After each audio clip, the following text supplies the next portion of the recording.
All right, you guys, so I wanted to try something different in this video. I've been thinking a lot about the industry and a couple things that are going on, and I kind of just wanted to talk about them. So I want to call this segment Whiskey Wednesdays. I would like to review a whiskey and kind of talk about motorcycles and the industry. The first whiskey that I wanted to review was one of my favorites. This is Crown XO. So it's not their very top of the shelf, but it's a mid-grade from them. It's a really nice whiskey.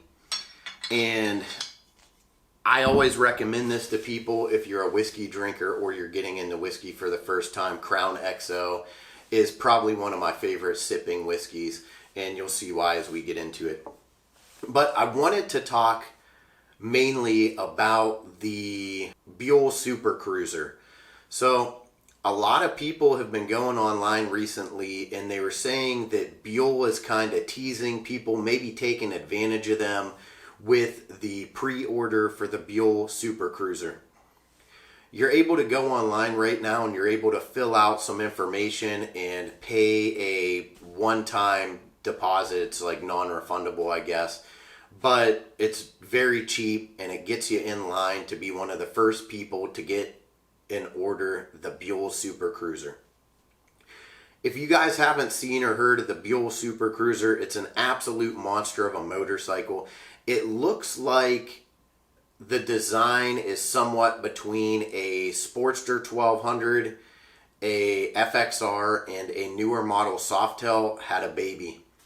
That's how I describe it. It's got the inverted front end. It's got the Softail style rear chassis. And it's just a really, really cool setup from Buell. It's very high performance, very high horsepower. It's a great motorcycle. And I think they designed it to answer towards Harley-Davidson's new Softail and to put a name for themselves back in the industry. I don't think that they're really ripping people off, but we'll get into that in a minute. Let's see what this whiskey is about.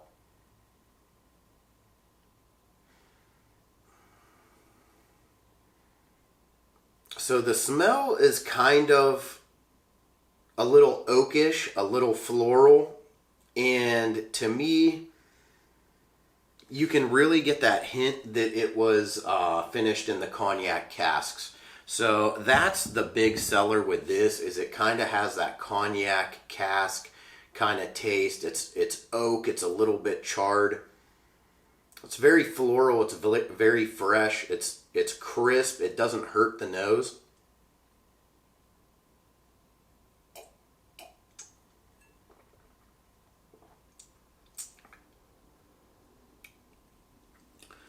It's not bad at all. There's not really a burn at all. The taste, you could taste that cognac kind of almost like a really light brandy flavoring on it. It finishes really crisp, really clean. That's why I always recommend this, because you can sip it very easily. There's a small amount of heat. On a scale of 1 to 10, I would put the heat on this probably like a 3.5. So it doesn't flush you. You don't feel a lot of heat in the face. It's not going to bring out any redness. But it is a very clean, very crisp, sippable whiskey. It's probably my favorite besides the XR. We'll get into that as we start testing some other whiskey here as well. But man, this is very smooth, and I would recommend this to anybody who would like to sip on something very mild. Doesn't have a super heavy flavor. It's not a very, very strong whiskey flavor.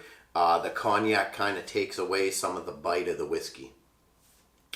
But getting back into the Buell Super Cruiser, the reports have been that they're on their third revision, so the third model of the Buell Super Cruiser, and it hasn't even been released yet. So the very first pictures, the first generation, you could say, of the Super Cruiser before it was released to the public had a very sporty exhaust on it, was stanced up really nicely in the rear. It almost looks like the rear swing arm was different. They then put out a second generation which had a different exhaust on it and a different swing arm. And I believe now they're saying they're on to a third generation which is going to have a different set of wheels. So you may not be getting the rims that you've seen on the first couple pictures. You're definitely not getting the exhaust. The exhaust that was on the first generation pictures was a very sporty 2-in-1, a very low with a turnout. And now it's kind of an elongated, it kind of reminds me of like the Pan America exhaust a little bit. But that's the vibe I'm getting. And that's what people are saying, is that these generations keep changing and they're going from a more one-off version of the Super Cruiser to where it's going to be like a commercial grade where you're going to see a cheaper exhaust, maybe cheaper brakes, cheaper rotors, maybe not as much of a one-off feel as you were getting with the very first pictures that Buell released. I think it's going to be very interesting, and I can't wait to see. To me, I feel like Buell is going to take over an industry in itself where Harley is kind of dropping the ball with only having that soft tail in the lineup. We haven't seen a regular lowrider for a while. We see the Street Bob, but that's not really more of a performance bike. That's more of a cruiser type. The Super Cruiser is more of a direct competition with the Lowrider S. So I'm really waiting to see what Harley does in that section. I know they have the Rev Max bikes, and I'm waiting to see a Rev Max engine in more of like an FXR chassis frame. But we'll see what happens here going forward. I'm excited, and I think that with the price range being like the mid to low 20s, that Buell is going to move quite a few of these bikes.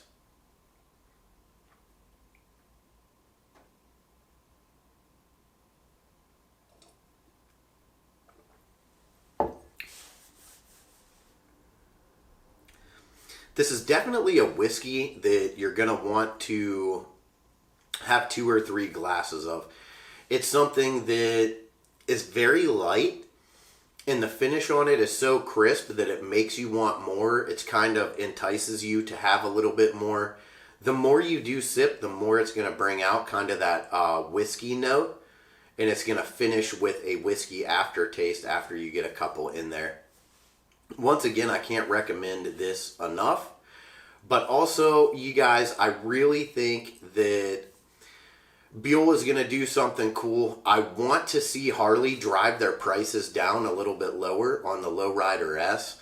I know you could get them for like 18 grand, 19 grand right now, but I really want to see Harley drive that down a little bit lower, maybe come into like the $16,000 mark. And then I think that Buell will not be that much of a competitor when it comes down to the two. Once you kind of cut that cost down, I don't know if Buell's going to be able to cut the cost down with as much performance as in this motorcycle. But if Harley is able to undercut them on price, I think that Harley will still hold on to that market. But it's anybody's ball game, and I really want to know, how do you guys feel about the Buell Super Cruiser? And are you interested to see it once it hits the road here?